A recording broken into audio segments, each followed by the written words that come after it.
ممكن تفهموني انا ليش ما بحكي معكم سوري؟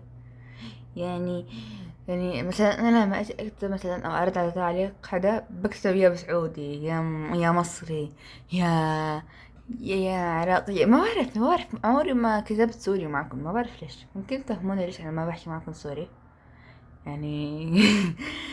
صح انا سورية بس ما بحكي سوري في قناتي. ليش حد يفهمني ليش؟ لانك هبلة. بسم الله الرحمن الرحيم، خوفني انت الاهبل. حل عن وشي، ما بدي. حل عن وشي. بسم الله الرحمن الرحيم. حاضر. طبعا ما عليكم من هذا الشخص الكائن اللي طلع من شوي. المهم ليش انا ما بحكي معك سوري؟ ليش يعني بتسأل على تدخل خلينا نقفل الفيديو. لا والله مالك، لا انا اللي بدي اقفله. لا انا بدي اقفله والله غصب عنك. خلاص انا ودي. لا انا لا انا ولا ها. لا خلاص انتي. لا حول. بس نكدية بس بتحب تنكد على الشخص. شغلات بقول انت كتير حلوة.